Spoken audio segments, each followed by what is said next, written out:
So friends, ഈ വീഡിയോയിൽ നമ്മൾ ഡിസ്കസ് ചെയ്യാൻ പോകുന്നത് കഴിഞ്ഞ കാലങ്ങളിൽ ഡിഗ്രി ലെവൽ എക്സാംസിന് ചോദിച്ച ഇമ്പോർട്ടൻ്റ് ആയിട്ടുള്ള ക്വസ്റ്റ്യൻസും അതിൻ്റെ എക്സ്പ്ലനേഷൻസുമാണ്. So let us start our discussion. First question, Rajaji national park is situated at. Here the answer is Uttarakhand. Okay, Rajaji national park എവിടെയാണ്? ഉത്തരാഖണ്ഡിലാണ്. ഉത്തരാഖണ്ഡ് സ്റ്റേറ്റിലെ ഒരു പ്രധാനപ്പെട്ട നാഷണൽ പാർക്കാണ് രാജാജി നാഷണൽ പാർക്ക്. അപ്പോൾ ഈ രാജാജി ആരാണ്? അപ്പോൾ Rajaji national park is named after the prominent national leader and the second governor general of independent India C Rajagopalachari. അപ്പോൾ second governor general of independent India അല്ലെങ്കിൽ സ്വതന്ത്ര ഇന്ത്യയിലെ രണ്ടാമത്തെ ഗവർണർ ജനറലും ഒരു ഫേമസ് ഫ്രീഡം ഫൈറ്ററും അല്ലെങ്കിൽ ഇന്ത്യയുടെ ഒരു പ്രോമിനൻറ്റ് ലീഡർ അല്ലെങ്കിൽ തമിഴ്നാട്ടിലെ അല്ലെങ്കിൽ ദെൻ മദ്രാസ് സ്റ്റേറ്റിലെ സെക്കൻഡ് ചീഫ് മിനിസ്റ്റർ ആയിരുന്ന സി രാജഗോപാലാചാര്യയുടെ ബഹുമാനാർത്ഥമാണ് ഉത്തരാഖണ്ഡിൽ ഈ നാഷണൽ പാർക്കിന് രാജാജി നാഷണൽ പാർക്ക് എന്ന പേര് കൊടുത്തിരിക്കുന്നത്. ആൻഡ് ഈ നാഷണൽ പാർക്ക് എന്ന് പറഞ്ഞാൽ എന്താണ്? അപ്പോൾ ഈ national park is A relatively large reserved area which protects entire ecosystem. Okay, അപ്പോൾ ഒരു സ്ഥലത്തെ, ഒരു ജൈവവൈവിധ്യമുള്ള ഒരു സ്ഥലത്തെ അല്ലെങ്കിൽ ഒരുപാട് ജീവജാലങ്ങൾ ജീവിക്കുന്ന ഒരു സ്ഥലത്തിൻ്റെ എൻ്റയർ എക്കോസിസ്റ്റംസ് എന്താണ്, ഹ്യൂമൻ ഇൻ്റർഫിയർ അല്ലെങ്കിൽ മനുഷ്യൻ നശിപ്പിക്കാതിരിക്കുന്നതിന് വേണ്ടി ഗവൺമെൻറ് ഏറ്റെടുത്ത് പ്രൊട്ടക്റ്റ് ചെയ്യുന്ന ഒരു രീതിയാണ് നാഷണൽ പാർക്സ്. അപ്പോൾ അതൊരു വലിയ ഏരിയയാണ്, ഒരു വാസ്റ്റ് ഏരിയയാണ്. അവിടുത്തെ എക്കോസിസ്റ്റം അല്ലെങ്കിൽ അവിടുത്തെ ഒരു എക്കോളജിക്കൽ ഡൈവേഴ്സിറ്റി പ്രൊട്ടക്റ്റ് ചെയ്യാനായിട്ട് ഗവൺമെൻറ് മുൻകൈ എടുത്ത് പ്രൊട്ടക്റ്റ് ചെയ്യുന്ന ഒരു രീതിയാണ് എന്താണെന്ന് പറയുന്നത് നാഷണൽ പാർക്സ് എന്ന് പറയുന്നത്. സോ നമുക്കറിയാം, ഇന്ത്യയിലെ ആദ്യത്തെ നാഷണൽ പാർക്ക് എന്ന് പറയുന്നത് ഏതാണ്? ജിം കോർബറ്റ് നാഷണൽ പാർക്കാണ്. Gym Corbett national park. അപ്പോൾ ഈ ജിം കോർബറ്റ് ആരാണ്? സത്യത്തിൽ ഈ ജിം കോർബറ്റാണ് വരയൻ പുലികളുടെ അന്തകൻ. ഓക്കെ, നരഭോജികളായ വരയൻ പുലികൾ. ഓക്കെ, കുമയോൺ കുന്നുകളിൽ ഇറങ്ങിയിരുന്ന നരഭോജികളായ വരയൻ പുലികളെ വെടിവെച്ച് കൊന്ന് ആൾക്കാരെ രക്ഷിച്ചിരുന്ന ഒരു പുലിമുരുകനായിരുന്നു ഈ ജിം കോർബറ്റ് എന്ന് പറയുന്നത്. സോ ഈ ജിം കോർബറ്റ് എന്ന് പറയുന്നത് ഉത്തരാഖണ്ഡിലെ ഈ കുമയോൺ ഹിൽസിൽ ഇറങ്ങിയിരുന്ന നാട്ടുകാരെ ഭക്ഷിക്കുന്ന വരയൻ പുലികളെ അല്ലെങ്കിൽ നരഭോജികളായ കടുവകളെയൊക്കെ വെടിവെച്ച് കൊല്ലുന്ന ഒരു ബ്രിട്ടീഷുകാരനായ വേട്ടക്കാരനായിരുന്നു, ഒരു വൈൽഡ് ഹണ്ടറായിരുന്നു ഈ ജിം കോർബറ്റ്. ഇദ്ദേഹത്തിൻ്റെ ഒരു ഫേമസ് ബുക്കാണ് man eaters of Kumaon. Okay, കുമയോണിലെ മെയിൻ ഈറ്റേഴ്സ് എന്ന് പറയുന്ന ഒരു ബുക്ക് അല്ലെങ്കിൽ മെയിൻ ഈറ്റേഴ്സ് ഓഫ് കുമയോൺ എന്ന് പറയുന്നത് ഈ ജിം കോർബറ്റിൻ്റെ ഒരു പ്രധാനപ്പെട്ട പുസ്തകമാണ്. അപ്പോൾ ഇദ്ദേഹത്തിൻ്റെ പേരിൽ അല്ലെങ്കിൽ ഈ ഒരു ജിം കോർബറ്റ് നാഷണൽ പാർക്കാണ് ഇന്ത്യയിലെ ആദ്യത്തെ നാഷണൽ പാർക്ക്. ഈ Jim Corbett national park start ചെയ്യുന്നത് 1936-ലാണ്. 1936-ലാണ് Jim Corbett national park start ചെയ്യുന്നത്. ആ ഒരു സ്റ്റാർട്ട് ചെയ്യുന്ന ടൈമിൽ ഈ ജിം കോർബറ്റ് നാഷണൽ പാർക്കിൻ്റെ പേരെന്ന് പറയുന്നത് ഹെയ്ലി നാഷണൽ പാർക്ക് അല്ലെങ്കിൽ വേറൊരു പേരിലും അറിയപ്പെട്ടിരുന്നു റാംഗംഗ നാഷണൽ പാർക്ക്. ഓക്കെ, 1936-ൽ സ്റ്റാർട്ട് ചെയ്യുമ്പോൾ Hailey national park and Ramganga national park എന്നറിയപ്പെട്ടിരുന്ന ഈ ജിം കോർബറ്റ് നാഷണൽ പാർക്കിനെ 1956-ൽ റീനെയിം ചെയ്ത് ജിം കോർബറ്റ് നാഷണൽ പാർക്ക് എന്നാക്കുന്നു. Okay, Jim Corbett national park എന്ന് ആക്കുന്നു.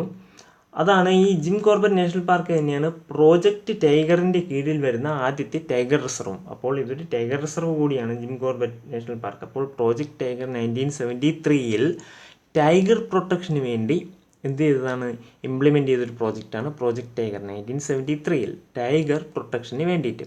അപ്പോൾ ടൈഗർ പ്രൊട്ടക്ഷന് വേണ്ടിയിട്ട് നടപ്പിലാക്കിയ ഈ പ്രോജക്റ്റ് ടൈഗർ പ്രോസസ്സിൻ്റെ അല്ലെങ്കിൽ ആ ഒരു പദ്ധതിയുടെ കീഴിൽ ആദ്യം വന്നത് ഈ ജിം കോർബറ്റ് നാഷണൽ പാർക്കാണ്. ഓക്കെ,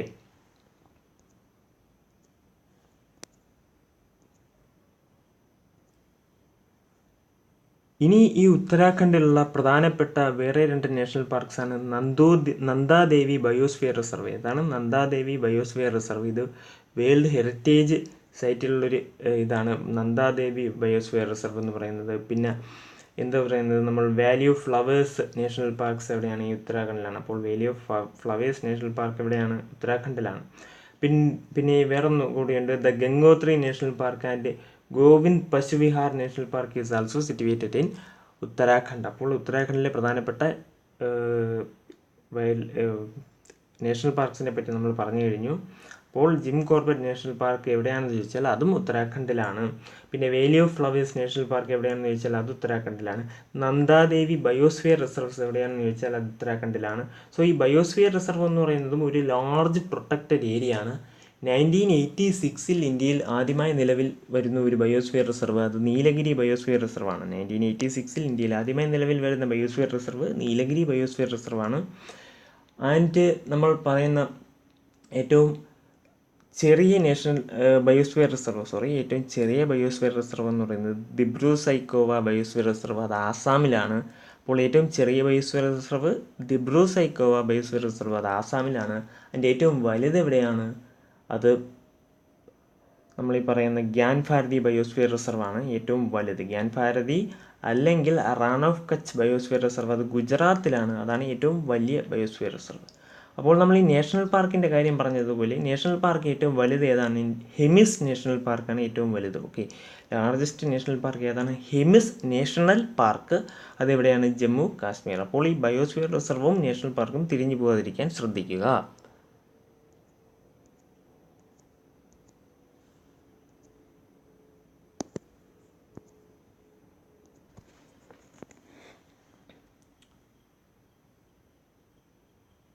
സോ ഇനി നമുക്ക് നോട്ടയെ പറ്റി പഠിക്കാം. Okay, NOTA was introduced in the year, answer 2013 ആണ്. അപ്പോൾ നോട്ട എന്ന് പറയുന്ന ഒരു ഓപ്ഷൻ വോട്ടിംഗ് മെഷീനിൽ ഇൻട്രൊഡ്യൂസ് ചെയ്തത് ഏത് വർഷമാണ്? 2013. അപ്പോൾ എന്താണ് ഈ NOTA? None of the above. None of the above എന്ന് പറയുന്നതാണ് ഈ നോട്ട. അതായത് നമ്മുടെ ഈ ഇലക്ഷന് നിൽക്കുന്ന ഒരു കാൻഡിഡേറ്റ്സിനും നമുക്ക് വോട്ട് കൊടുക്കാൻ താല്പര്യമില്ലെങ്കിൽ നൺ ഓഫ് ദി എബോവ് എന്നുള്ള ഈ നോട്ടയിൽ കുത്താം. അതായത് ഈ കാൻഡിഡേറ്റ്സിൽ ആർക്കെങ്കിലും എനിക്ക് താല്പര്യമില്ല, അവർക്ക് ആർക്കും വോട്ട് ചെയ്യാൻ എനിക്ക് താല്പര്യമില്ല. അപ്പോൾ ഈ നോട്ട ഇന്ത്യയിൽ ഇൻട്രൊഡ്യൂസ് ചെയ്യുന്നത് എന്നാണ്?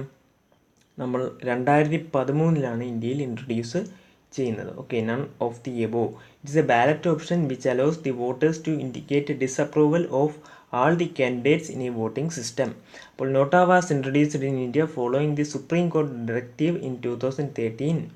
India become the 12th country to institute this negative voting. അപ്പോൾ it is a type of negative voting and India is the 12th country. India 12ാമത്തെ രാജ്യമാണ്. നോട്ട ഇൻട്രൊഡ്യൂസ് ചെയ്യുന്ന 12ാമത്തെ രാജ്യമാണ് ഇന്ത്യ. ആൻഡ് ഇതെവിടെയൊക്കെയാണ് ആദ്യമായിട്ട് ഇംപ്ലിമെൻറ്റ് ചെയ്തതെന്ന് വെച്ചാൽ ഛത്തീസ്ഗഡ്, മിസോറാം, രാജസ്ഥാൻ, മധ്യപ്രദേശ് ആൻഡ് ഡൽഹി, ഈ സ്റ്റേറ്റ്സുകളിലേക്കാണ് ഇന്ത്യയിൽ ആദ്യമായി നോട്ട ഇൻട്രൊഡ്യൂസ് ചെയ്തത്. And the Bangladesh was the first Asian country to introduce NOTA. അപ്പോൾ ബംഗ്ലാദേശാണ് ആദ്യത്തെ ഏഷ്യൻ കൺട്രി. നോട്ട ഇൻട്രൊഡ്യൂസ് ചെയ്യുന്ന ആദ്യത്തെ ഏഷ്യൻ കൺട്രി ബംഗ്ലാദേശാണ്. ഓക്കെ, ബംഗ്ലാദേശ്. ഇനിയൊരു ഓർഗനൈസേഷൻ ഉണ്ട്. The organisation which filed a writ in the supreme Court that led to the implementation of NOTA in India. അപ്പോൾ ഇന്ത്യയിൽ നോട്ട കൊണ്ടുവരുന്നതിന് സുപ്രീം കോർട്ടിൽ ഒരു റിട്ട് ഇഷ്യൂ ചെയ്ത ഒരു ഓർഗനൈസേഷൻ ഉണ്ട്. ആ ഓർഗനൈസേഷൻ ഏതാണ്? People's union for civil liberties. അപ്പോൾ people's union for civil liberties എന്ന് പറയുന്ന ഒരു ഓർഗനൈസേഷനാണ് നോട്ട ഇൻട്രൊഡ്യൂസ് ചെയ്യുന്നതിന് സുപ്രീം കോടതിയിൽ ഒരു റിട്ട് ഫയൽ ചെയ്ത ഓർഗനൈസേഷൻ. അപ്പോൾ people's union for civil liberties എന്നാണ് ഫോം ചെയ്തത്? 1976. ഇതിൻ്റെ ഫൗണ്ടർ ആരാണ്? ജയപ്രകാശ് നാരായണനാണ്. ഓക്കെ, ജയപ്രകാശ് നാരായണനാണ് ഈ PUCL അല്ലെങ്കിൽ people's union for civil liberties 1976 form ചെയ്യുന്നത്. അതിൻ്റെ സ്ഥാപകൻ ജയപ്രകാശ് നാരായണനാണ്. ജയപ്രകാശ് നാരായണൻ. സോ ഇനി നമ്മൾ വേറെ കുറച്ച് ടേമുകൾ, നമ്മൾ കൺഫ്യൂസിങ് ആയിട്ടുള്ള കുറച്ച് ടേമുകളെ പറ്റിയാണ് പഠിക്കാൻ പോകുന്നത്. Prevention of terrorism act. Okay, prevention of terrorism act അല്ലെങ്കിൽ പോട്ട എന്ന് പറയും. അപ്പോൾ ഈ പോട്ട 2002 ഇന്ത്യൻ പാർലമെൻറ്റ് പാസ്സാക്കിയ ഒരു ആക്റ്റാണ്. നമ്മുടെ ഈ രാജ്യത്തെ വിഘടനവാദം തടയുന്നതിന് വേണ്ടി ഇന്ത്യൻ പാർലമെൻറ്റ് പാസ്സാക്കിയ ഒരു ആക്റ്റാണ് പോട്ട അല്ലെങ്കിൽ പ്രിവെൻഷൻ ഓഫ് ടെററിസം ആക്ട്. ഈ 2002 തന്നെ പാസ്സാക്കുന്നത് എന്നാണ്? എന്തുകൊണ്ടാണ് 2002 തന്നെ പാസ്സാക്കുന്നതിൻ്റെ കാരണമെന്ന് പറയുന്നത് 2001 ഡിസംബർ 13 ഓക്കെ, 13 ഡിസംബർ 2001 ഇന്ത്യയിൽ ഒരു പ്രധാന അക്രമ സംഭവം നടക്കുന്നു. അഫ്സൽ ഗുരു എന്ന് പറയുന്ന ഒരു തീവ്രവാദിയുടെ നേതൃത്വത്തിൽ ഇന്ത്യൻ പാർലമെൻറ്റിന് നേരെ അറ്റാക്ക് നടക്കുന്നു. എന്തിനു നേരെ അറ്റാക്ക് നടക്കുന്നു? ഇന്ത്യൻ പാർലമെൻറ്റിന് നേരെ അറ്റാക്ക് നടക്കുന്നു. അതിനൊരു സഡൻ റെസ്പോൺസ് എന്ന രീതിയിൽ ഇന്ത്യ ഗവൺമെൻറ് ഇൻട്രൊഡ്യൂസ് ചെയ്തൊരു ആക്റ്റാണ് പോട്ട. അതുപോലെ AFSPA. ഓക്കെ, AFSPA അഫ്സ്പ എന്ന് പറയും നമ്മൾ armed forces special power act 1958. Okay, 1958 ഉള്ളൊരു ആക്റ്റാണ്, അന്ന് കൊണ്ടുവന്നൊരു ആക്റ്റാണ് AFSPA armed forces special power act. ഇത് ഇന്നും നിലനിൽക്കുന്നത് നോർത്ത് ഈസ്റ്റേൺ സ്റ്റേറ്റിലാണ് മെയിനായിട്ട് നിലനിൽക്കുന്നത്. ഓക്കെ, 7 സിസ്റ്റർ സ്റ്റേറ്റിലാണ് മെയിനായിട്ട് നിലനിൽക്കുന്നത്.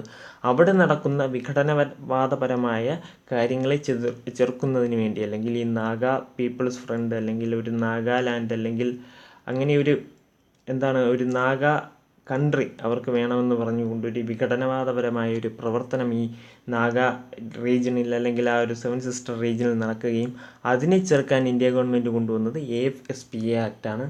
പിന്നെ ഒരു UAPA ആക്ട് ഉണ്ട്, unlawful activities prevention act. Okay, അത് 1967 കൊണ്ടുവരുന്നു. 1967 UAPA ആക്ട് കൊണ്ടുവരുന്നു. ആ ഒരു ആക്ടിൻ്റെ ബലത്തിലാണ് മദനിയെയൊക്കെ പിടിച്ച് ജയിലിലിട്ടിരിക്കുന്നത്. വേറൊരു ആക്ട് ഉണ്ട്, ESMA അല്ലെങ്കിൽ എന്താ പറയും, essential services maintenance act. Okay, essential services maintenance act 1968. Okay, 1968 essential services maintenance act. അപ്പോൾ ഈ എസെൻഷ്യൽ സർവീസസ് മെയിൻ്റനൻസ് ആക്ട് എന്ന് പറയുന്നത് എന്താണ്? അപ്പോൾ നമ്മുടെ ഒരു ഗവൺമെൻറ് ഹോസ്പിറ്റലിലെ ഡോക്ടർമാർ അല്ലെങ്കിൽ ഒരു ട്രാൻസ്പോർട്ട് ബസ്സിലെ ജീവനക്കാർ, അങ്ങനെ ഈ ജനജീവിതത്തെ ബാധിക്കുന്ന രീതിയിൽ ഈ ഒരു പബ്ലിക് സർവൻസ് വലിയ തോതിൽ സമരം നടത്തി കഴിഞ്ഞാൽ ഗവൺമെൻറ് പ്രയോഗിച്ചു എന്ന് പറഞ്ഞ് നമ്മൾ വാർത്തയിൽ പറഞ്ഞു കേൾക്കാറുണ്ട്. അപ്പോൾ ഈ എന്ന് പറഞ്ഞാൽ ഈ ഒരു സമരത്തിന് മേൽ പ്രയോഗിച്ചു കഴിഞ്ഞാൽ ഈ സമരം ചെയ്യുന്നവർ എസെൻഷ്യലായിട്ടുള്ള സർവീസസ് പ്രൊവൈഡ് ചെയ്യാൻ ബാധകമാണ്, അല്ലെങ്കിൽ അവരത് പ്രൊവൈഡ് ചെയ്യണം, ഇല്ലെങ്കിൽ അവരെ ജോലിയിൽ നിന്ന് ടെർമിനേറ്റ് ചെയ്യും. അതാണ് ഈ എന്ന് പറയുന്നത്, ESMA essential services maintenance act. പിന്നെ വേറെ കുറച്ച് ആക്ടുകളുണ്ട്, മിസ എന്ന് പറയും, maintenance of internal securities act, അല്ലേ, maintenance of internal securities act 1971. പിന്നെ ഒരു കഫേ പോസ എന്ന് പറയുന്ന ഒരു ആക്ട് ഉണ്ട്, conservation of foreign exchange and prevention of smuggling activities act, അത് 1974 വരുന്നു. അതായത് ഈ സ്മഗ്ലിങ്ങും പിന്നെ ഈ കള്ളപ്പണവും ഹവാല പണവും ഒക്കെ തടയുന്നതിനായി ഇന്ത്യ ഗവൺമെൻറ് കൊണ്ടുവന്ന ഒരു ആക്ടാണ് ഈ കഫേ പോസ ആക്ട് 1974. പിന്നെ ഒരു നാഷണൽ സെക്യൂരിറ്റി ആക്ട് ഉണ്ട് 1980. പിന്നെ ഒരു terrorism and disruptives action prevention act 1985.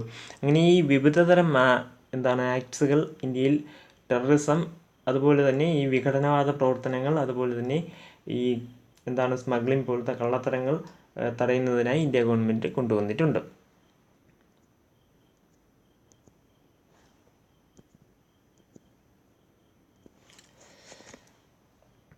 ഇനി നമ്മൾ പറയാൻ പോകുന്നൊരു ക്വസ്റ്റ്യൻ ആണ്, founder of scheduled cast federation. അപ്പോൾ ഷെഡ്യൂൾഡ് കാസ്റ്റ് ഫെഡറേഷൻ്റെ ഫൗണ്ടർ ആയിട്ടുള്ള doctor BR Ambedkar, doctor Bhimrao Ramji Ambedkar ആണ്. Is the first law minister of independent India. സ്വതന്ത്ര ഇന്ത്യയുടെ ഫസ്റ്റ് ലോ മിനിസ്റ്റർ ആരാണ്? Doctor BR Ambedkar, Bhimrao Ramji Ambedkar. Doctor BR Ambedkar was born on 14th April 1891 at Mhow Madhya Pradesh. Okay, Mhow മധ്യപ്രദേശിൽ 14th April 1891 ജനിച്ച ഒരു സ്വാതന്ത്ര്യ സമര സേനാനി അല്ലെങ്കിൽ ഒരു വിശിഷ്ട വ്യക്തിത്വമാണ് നമ്മൾ ഈ പറയുന്നത് doctor BR Ambedkar. Doctor BR Ambedkar was the chairman of the drafting committee of the കോൺസ്റ്റിറ്റ്യൂഷൻ്റെ ഡ്രാഫ്റ്റിംഗ് കമ്മിറ്റിയുടെ ചെയർമാനായിരുന്നു. Okay, doctor BR Ambedkar and his followers embraced Buddhism in Nagpur on 14th October 1956. അപ്പോൾ ഇദ്ദേഹത്തിൻ്റെ ഫോളോവേഴ്സും ഇദ്ദേഹവും ചേർന്ന് 14th October 1956 വജ്രയാന ബുദ്ധമതം സ്വീകരിക്കുന്നു. ഓക്കെ, ബുദ്ധമതത്തിന് 3 സെക്റ്റുകളുണ്ട്. അതൊന്ന് ഹീനയാനം, ഒന്ന് മഹായാനം, ഒന്ന് വജ്രയാനം. അപ്പോൾ അംബേദ്കർ സ്വീകരിച്ചത് ഏത് ബുദ്ധമതമാണെന്ന് വെച്ചാൽ അത് വജ്രയാന ബുദ്ധമതമാണ്. He died on 6th December 1956 in Delhi. അപ്പോൾ 6th December, Babri Masjid demolition day 6th December 1956 എന്ത് പറ്റുന്നു? ഈ ഡോക്ടർ BR അംബേദ്കർ മരിക്കുന്നു. അതുപോലെ തന്നെ doctor Ambedkar founded the Depressed Classes Federation. Okay, Depressed Classes Federation and Independent Labour Party. അപ്പോൾ വേറൊരു പാർട്ടിയാണ് Independent Labour Party, Depressed Classes Federation, the Scheduled cast Federation founded by Ambedkar later evolve into the Republican Party of India. Okay, അങ്ങനെ ഈ താഴ്ന്ന ജാതിക്കാരുടെ ഉന്നമനത്തിനായി പ്രവർത്തിച്ച ഒരു വിശിഷ്ട വ്യക്തിത്വമാണ് നമ്മൾ ഈ പറയുന്നത് ഡോക്ടർ BR അംബേദ്കർ. ഇദ്ദേഹത്തിൻ്റെ ശവകുടീരം എവിടെയാണ്? ചൈത്യഭൂമി ഇൻ മുംബൈ. ഓക്കെ, ചൈത്യഭൂമി അല്ലെങ്കിൽ ചൈതന്യഭൂമി ഇതെവിടെയാണ്? മുംബൈയിലാണ്. Is the final resting place of doctor BR Ambedkar. അപ്പോൾ അംബേദ്കറിൻ്റെ ഫൈനൽ റെസ്റ്റിംഗ് പ്ലേസ് ചൈത്യഭൂമി അല്ലെങ്കിൽ ഏതാണ്? ചൈതന്യഭൂമി. അതെവിടെയാണ്? മുംബൈയിലാണ്.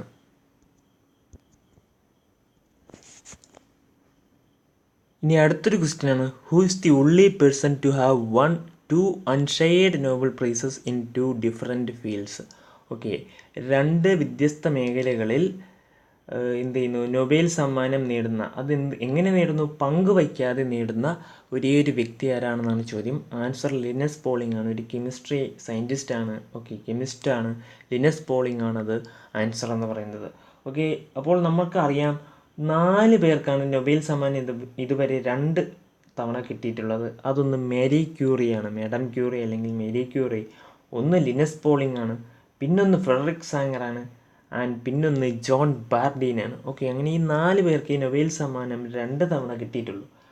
ഓക്കെ, അടുത്ത ഇതെന്ന് പറയുന്നത് Marie Curie was the first person to win the Nobel prize twice. Okay, 2 തവണ നൊബേൽ പ്രൈസ് നേടുന്ന ഒരേ ഒരു ആദ്യത്തെ വ്യക്തി ആരാണ്? 2 തവണ നൊബേൽ പ്രൈസ് നേടുന്ന ആദ്യത്തെ വ്യക്തി ആരാണ്? മേരി ക്യൂറിയാണ്. She won the first nobel prize for physics and later in chemistry. അപ്പോൾ ഈ മേരി ക്യൂറി ഫിസിക്സിലും കെമിസ്ട്രിയിലും നൊബേൽ സമ്മാനം നേടുന്നു. പക്ഷേ ഇത് ഷെയർ ചെയ്യപ്പെടുന്നുണ്ട് ഹെൻറി ബെക്കറിലുമായിട്ടും ഇവരുടെ ഭർത്താവ് പിയറി ക്യൂറിയുമായിട്ടും ഒക്കെ ഷെയർ ചെയ്യപ്പെടുന്നുണ്ട്. അതുകൊണ്ട് ഇവിടുത്തെ ക്വസ്റ്റ്യൻ അതാണ്, അൺഷെയർഡ് നൊബേൽ പ്രൈസ് ആണ്. അപ്പോൾ മേരി ക്യൂറി ആൻസർ ആയിട്ട് വരത്തില്ല. ഇനി അടുത്തത് ലിനസ് പോളിംഗ് ആണ്. Linus Pauling is the only person to win nobel prize twice not shared with anyone else. ആരുമായിട്ടും പങ്കുവച്ചിട്ടില്ല, എന്നാൽ 2 തവണ നേടി.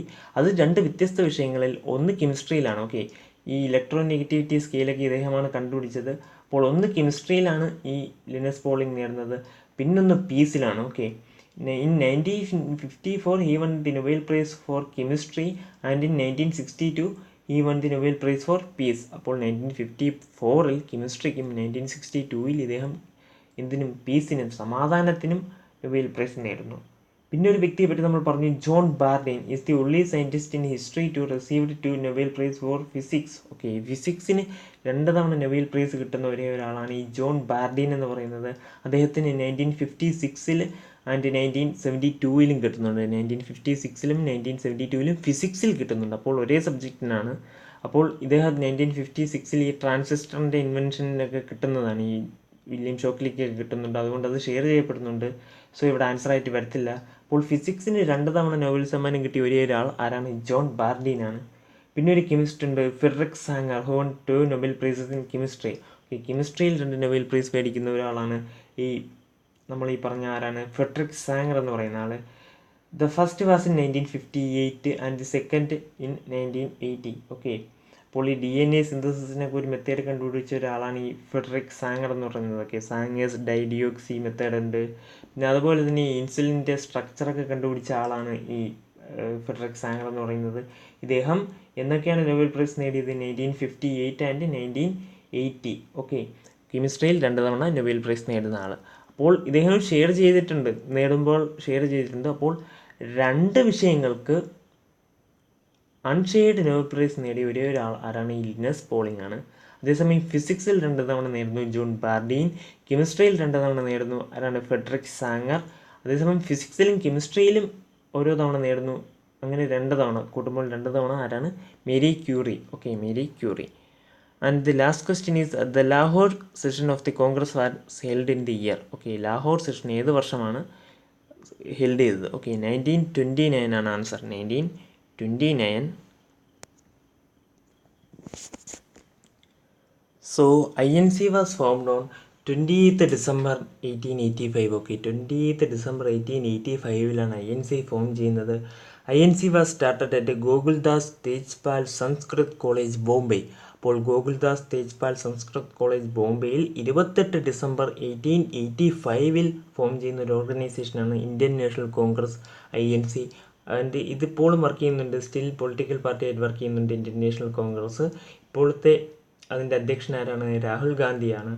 And it was founded by A.O. Hume. അന്ന് ഇത് ഫൗണ്ട് ചെയ്ത് A.O. ഹ്യൂമാണ്, ഒരു ബ്രിട്ടീഷ്കാരനായ A.O. ഹ്യൂമാണ് ഇത് ഫൗണ്ട് ചെയ്യുന്നത്. ദി ഫസ്റ്റ് സെക്രട്ടറി ഓഫ് INCയും A.O. ഹ്യൂമാണ്. അപ്പോൾ ഫസ്റ്റ് സെക്രട്ടറി ആരാണ്? A.O. ഹ്യൂം. അതേസമയം ഫസ്റ്റ് പ്രസിഡന്റ് ഓഫ് INC ആരാണ്? W.C. ബാനർജി അല്ലെങ്കിൽ വൊമേഷ് ചന്ദ്ര ബാനർജി എന്ന് പറയുന്ന ആളാണ്. ബംഗാളിൽ നിന്നുള്ളൊരു സ്വതന്ത്ര സമര സേനാനിയായിരുന്നു. അദ്ദേഹമാണ് എന്ത് പറയുന്നത്? First president of INC. അപ്പോൾ ഇതൊരു എന്താണ്? ഹയർ ക്ലാസ് ഫാമിലി അല്ലെങ്കിൽ ഒരു ഹയർ ക്ലാസ് പീപ്പിളിൻ്റെ ഒരു ഓർഗനൈസേഷനായിരുന്നു INC. ഗാന്ധിജിയുടെ വരവോട് കൂടിയാണ് ഇതൊരു എന്താണ് ജനങ്ങളിലേക്ക് ആഴ്ത്തിറങ്ങുന്ന ഒരു ഓർഗനൈസേഷനായിട്ട് മാറുന്നത്. The second session of INC was held at Kolkata. അപ്പോൾ 1986 സെക്കൻഡ് സെഷനിൽ കൊൽക്കത്തയിൽ വെച്ച് നടക്കുന്ന ആ സെക്ഷനിൽ പ്രസിഡൻ്റ് ആയിരുന്നത് ആരാണ്? ദാദാഭായ് നവറോജിയാണ്. ഓക്കെ, ദാദാഭായ് നവറോജിയാണ്. The name Congress was suggested by Dadabhai Naoroji. അപ്പോൾ ദാദാഭായ് നവറോജി സജസ്റ്റ് ചെയ്ത നെയിം ആണ് കോൺഗ്രസ് എന്ന് പറയുന്നത്. അപ്പോൾ കോൺഗ്രസ് എന്ന പേര് സജസ്റ്റ് ചെയ്യുന്നത് ആരാണ്? Dadabhai Naoroji. The word Swaraj was first used in the Congress session held at Kolkata 1906. Okay, Kolkata 1906 held ചെയ്യുന്ന ആ ഒരു സെഷനിലാണ് ആദ്യമായിട്ട് സ്വരാജ് എന്ന വാക്ക് ഉപയോഗിക്കുന്നത്. സ്വരാജ്. ഓക്കെ, സ്വരാജ്.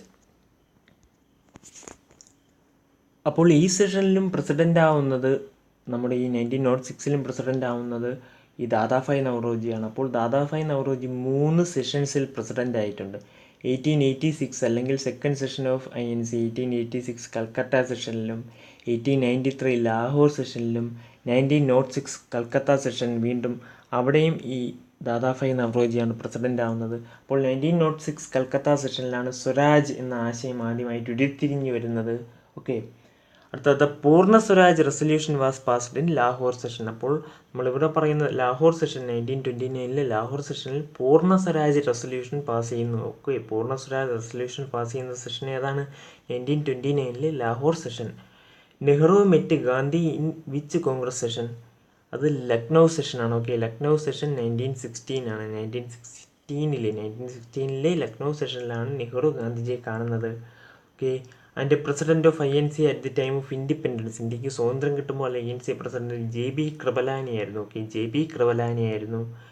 ഗാന്ധിജി പ്രസിഡന്റ് ആവുന്ന ഒരേ ഒരു സമ്മേളനം ഏതെന്ന് പറഞ്ഞാൽ 1924 ബെൽഗാം സമ്മേളനമായിരുന്നു. 1924 ബെൽഗാം സമ്മേളനമാണ്. ഇനി Congress extremist and moderates, okay, തീവ്രവാദികളും മിതവാദികളും എന്ന രീതിയിൽ രണ്ടായിട്ട് സ്പ്ലിറ്റ് ചെയ്യുന്നത് 1907 സൂറത്ത് സെഷനാണ്. ഓക്കെ, 1907 സൂറത്ത് സെഷനിലാണ് കോൺഗ്രസ് മിതവാദികളും തീവ്രവാദികളും എന്ന രീതിയിൽ രണ്ടായിട്ട് തിരിയുന്നത്. ബാലഗംഗാധര തിലകൻ്റെ നേതൃത്വത്തിൽ എന്താവുന്നു? തീവ്രവാദികളെന്നും, ദാദാഭായ് നവറോജി അതുപോലത്തെ നേതാക്കളുടെ കീഴിൽ എന്താവുന്നു? മിതവാദികളെന്ന പേരിൽ കോൺഗ്രസ് രണ്ടാവുന്നു. അതിനുശേഷം Congress session in which moderate and extremist were reunited. Okay, അവർ റീയുണൈറ്റ് ചെയ്യുന്ന സെഷൻ ഏതാണ്? ലക്നൗ സെഷനാണ്. 1916 ലക്നൗ സെഷനാണ്. ലക്നൗ സെഷനിലാണ് കോൺഗ്രസ് റീയുണൈറ്റ് ചെയ്യുന്നത്. ഓക്കെ, ഈ തീവ്രവാദികളും മിതവാദികളും വീണ്ടും കോൺഗ്രസ് എന്ന പേരിൽ ഒറ്റക്കെട്ടായിട്ട് നിൽക്കുന്നത് ലക്നൗ സെഷനിലാണ്. 1916. The only Malayali who became the president of INC is C. Sankaran Nair. Okay, Chettuva Sankaran Nair എന്ന് പറയുന്നത് C. ശങ്കരൻ നായർ. അമരാവതി സെഷനിൽ 1897 അമരാവതി സെഷനിൽ ഉള്ളി Keralite who became the president of INC. അപ്പോൾ കേരളക്കാരനായ ഒരേ ഒരു പ്രസിഡന്റ് അല്ലെങ്കിൽ C. ശങ്കരൻ നായരാണത്. C. ശങ്കരൻ നായർ കേരളക്കാരനായ ഒരേ ഒരു INC പ്രസിഡന്റ്. അത് അമരാവതി സമ്മേളനമാണ് 1897. Okay, next question is the only Malayali who attend the first session of INC. INCയുടെ ആദ്യത്തെ സെഷൻ അറ്റൻഡ് ചെയ്തത് ആരാണ്? ഏക മലയാളി ആരാണത്? ബാരിസ്റ്റർ GP പിള്ളയാണ്. Okay, barrister GP Pillai. ഗാന്ധിജിയുടെ ആത്മകഥയിൽ പരാമർശിക്കപ്പെടുന്ന ഏക മലയാളിയായ ബാരിസ്റ്റർ GP പിള്ളയാണ് ഈ first session of INC attend ചെയ്യുന്ന ഏക മലയാളി എന്ന് പറയുന്നത്. Okay friends, thank U.